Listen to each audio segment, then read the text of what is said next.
What's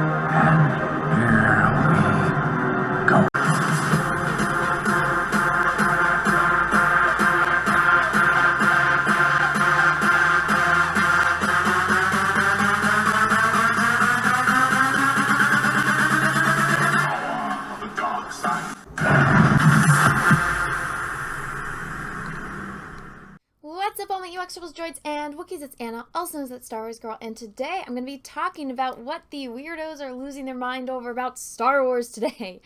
So it's good to be back, first off, because I was away on an amazing, fantastical adventure. I went all the way to Houston, Texas for the first time ever, and I was able to have the honor of being a guest at Anime Matsuri and speaking on a panel over at Anime Matsuri. Now, I will be there again next year, so if you guys are interested in ever meeting me on person or seeing me and some of my other YouTube friends like Nick Ricada, Yellow Flash, Cecil in person, and you want to go sit in a room and hear us talk about how woke culture is ruining our entertainment, well, you know, mark down in your calendars for Anime Matsuri for next year. But so I'm home now, I'm home. And I was sitting there and I'm like, I gotta jump back into making videos because stuff is going on and I haven't talked about it. And kind of one of the most cathartic things about having this YouTube channel and making these videos is I get to share my feelings with people that care. Because I don't know if you guys know this, I couldn't pay my mother to sit down and listen to me talk about Star Wars or Star Trek or Marvel or DC or any of the stuff that I'm interested in, because people in my life, they're kind of normal and they don't really care. So it's like, I gotta share my feelings with people that understand me, right? So I was looking and I'm going through, I'm like, what have I missed? And holy crap, I missed a lot. But one of the things that just was blowing up over my timeline was this old video going around of Carl Sagan talking about Star Wars. Now, this clip is it's a minute and 33 seconds long, so I got the clip. I'm gonna play it for you guys. But before I play it for you, I want you guys to take this in mind. Most scientists, at least from my personal experience on seeing when they ask like Neil deGrasse Tyson or Bill Nye or, you know, other famous science people, if you want to call them scientists or not. I know that people get upset when you use that term, but I'm just like, it's a general thing. They all work in the field of science, right? Yes, I know they have very specific professions, but at the end of the day, they're all freaking scientists and different types of scientists. Yes, guys, engineers are still types of scientists. Holy crap, because you know what engineers do? They deal with physics all day. Holy crap, it's almost like I'm dating an engineer. But anyways, everyone, most scientists or people that work in that field, they don't, from my experience, they don't really get a lot of enjoyment out of science fiction movies because a lot of times the actual science in them is wrong. So it's like and certain, you know, famous scientists that I've seen are able to either, you know, turn their brain off or suspend their disbelief for certain aspects of things. But it's the same thing, you know, with me when I see like special effects or stuff and I'm looking at it and I'm like, it does take me a minute because it takes me out of the movie because I know exactly how that stuff is done. So it's not where somebody that doesn't have, you know, a lot of knowledge on how special effects are made, they don't, you know, they just see it for what it is. And so you can really talk to individual people and that have various, you know, types of professions. I mean, I'm sure doctors, when they're watching doctor TV shows, they can point out everything that's wrong about the procedures, right? Like, I'm sure from my own experience, when my best friend started going to medical school, me and her, we used to watch Grey's Anatomy all day, every day. And she's, you know, went to medical school. She's like, yeah, it's nothing like that. So it's one of those things where you have to kind of suspend your disbelief. So I just wanted to say that in my very long intro before I played you this clip. So now that I've said everything I need to say, let's watch what Carl Sagan had to say about Star Wars. Star Wars starts out saying it's on some other galaxy. Right. And then you see there's people. And starting in scene one, there's a problem because human beings are the result of a unique evolutionary sequence based upon so many individually unlikely random events on the Earth. In fact, I think most evolutionary biologists would agree that if you started the Earth out again and just let those random factors operate, you might wind up with beings that are as smart as us and as ethical and artistic and all the rest, but they would not be human beings. That's for the Earth. So in another planet, different environment, very unlikely to have a human being. Are you saying on another galaxy, it's not possible that there could be... It's extremely unlikely that there would be creatures as similar to us as the dominant ones in Star Wars, and there's a whole bunch of other things. They're all white. the skin of all the humans in Star Wars, oddly enough, is sort of like this. Right. And not even the other colors represented on the Earth are present, much less greens and blues and purples and oranges. They did have a scene in Star Wars with a lot of strange characters. Yeah, but none of them seem to be in charge of the galaxy. Everybody in charge of the galaxy seemed to look like us. And I thought there was a large amount of human chauvinism. And also, I felt very bad that at the end, the Wookiee didn't get a medal also. You know, all the people got medals, and the Wookiee who had been in there fighting all the time, he didn't get any medal. And I thought that was an example of anti-Wookiee discrimination. Now, after watching that, it's very obvious that he is, you know, very focused on the science of it and, you know, the theoretical aspect of could this actually happen or not. And his opinion, obviously, is that it couldn't. Now, that's fine. That's completely fine. Now, the weirdos are trying to blow it out of proportion, saying, look at, he was woke, he was right, Ray!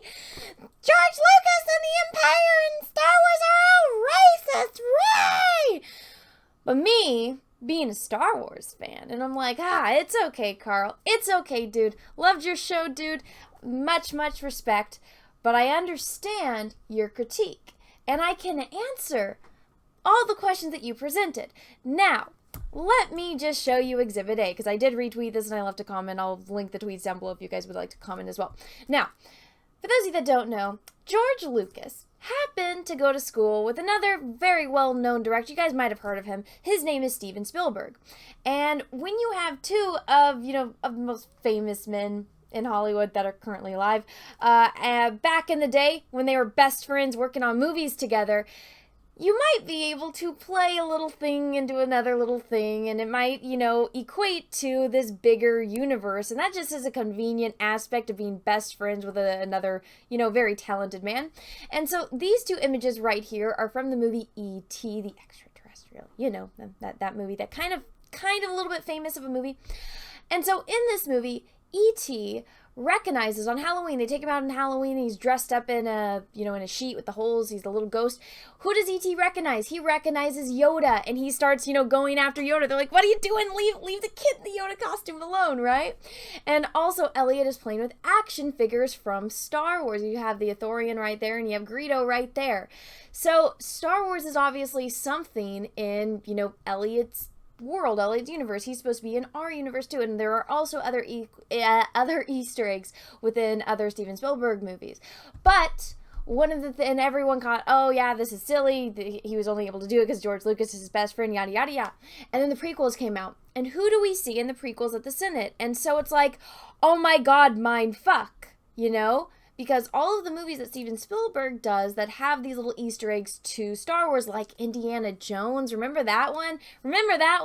And how Star Wars is in a galaxy far, far away. And so the twist in it is that Earth and us humans are the future, and that Star Wars, like it just said, it took place in a galaxy far, far away, so everything with humanity here is actually the future of the Star Wars universe. So everything that Carl Sagan is saying about how, humans only would evolve on this planet at this time, well, guess what? That was alluded to in the Star Wars movies, and you kind of had to watch them to see it. But I get it, back then, he only the first one to come out, all the stuff with E.T., everything else wasn't heard of yet. So I completely understand where he's coming from with that, especially when you get, a scientist, and then they're just like, well, this is how it actually works. I mean, go look at, I believe it is very specifically Neil deGrasse Tyson and him talking about Interstellar and how it just wouldn't work. It's not feasible, it's not possible, but it's the idea and, the passion behind what the story is trying to teach you that kind of outweighs the importance of getting the science right in that aspect. I'm more, when it comes to that movie, I'm more for, I want the science to be right when you have something so important to the plot in that movie, whereas this, it's like they're trying to tell a story and it's more of a fantasy movie in a science fiction setting. So that's why in this instance, I'm more like, well, it's more about the idea than getting, very specific things right for as far as the evolution of certain alien species, including humans. Also, his point about why are they all white? Why aren't the aliens running the galaxy? Well, there's a very good answer to that. Number one, the Emperor. What is Emperor Palpatine most famous for? Oh yeah, he's a fucking evil dictator, right? And guess what? He hates aliens. That's why everyone around him are human beings. And that's why it was so important for Grand Admiral Thrawn to be the first alien that got to the rank of Grand Admiral. Again, with it, you have to be a Star Wars fan to kind of know the minutia of these like very specific details, so I understand Carl Sagan does not understand. Also, the aspect of Chewbacca not getting a medal. Me, as a kid, when I watched that, it didn't bother me because I knew that Chewbacca had a blood oath or a blood debt to Han Solo, so if he didn't have that debt to Han Solo, that life debt that bonded him to Han Solo, then he probably wouldn't be there. So it's not him of his own free will. It's him of paying back this debt to Han Solo. So that, I think, is the little gray aspect of why Chewie didn't get a medal. But at the same time, I honestly think he should have gotten a medal. I think they were all friends enough to have given him a medal. Maybe he turned it down because that's against his, aren't they all for, representation and, respecting people's beliefs and cultures and religions and all that, which I think is actually pretty good. I think it's fine to respect other people's cultural, aspects of their life and their beliefs and stuff. But in this aspect, I feel like they're kind of blowing things out of proportion, and it always happens when it's people that don't know anything about what they're talking about giving their opinions on stuff, which is fine. I just wish that the interviewer in this aspect would have been a little bit more of a Star Wars fan, but again, they didn't have all the facts or they didn't have everything there because it hadn't been made yet. So that's why when I watched this, I'm like, well, that could have been easily answered, but it just hadn't been made yet. The ideas were there. He could have picked up the phone and called George Lucas, and I'm sure George Lucas would have loved to speak to him, but hindsight is always 20/20. Anyways, everyone, let me know what you think about all of this in the comment section below. If you like this video, go ahead and smash the like button. If you didn't, that's okay too. Thank you so much for watching this far through. Me as a Star Wars fan, I'm like, all of you idiots are blowing this way out of proportion. Very simple answers, but again, all the people that lose their mind over about Star Wars and like, rah, rah, rah, it's like, well, if you guys actually were Star Wars fans, then you would have the answer to all of these questions, but you're not, so you're making up all of these ridiculous accusations. And you find old interviews and you use them to your own advantage to push your own political agenda. Shitty, shitty, shitty. But guess what? Any Star Wars fan can answer any of those questions for you. Anyways, everyone, I hope you have a great rest of your day, morning, evening, afternoon, wherever you are in the world. And may the Force be with you because we are really, really, really gonna need it. Bye, everyone. Hey everyone, if you'd like to help support the channel, check out my Etsy, where I sell prints of my original oil paintings and drawings that range from horror villains, heroes, and your favorite Star Wars characters. I also have an art channel where I post time lapses and tutorials, and also if you want to see work in progresses, I also have an Instagram dedicated specifically to that. Then finally, you can check out my Teespring for wearable merch, and all platforms are listed down below in the description of this video. So thank you so much, everyone, and have a great rest of your day.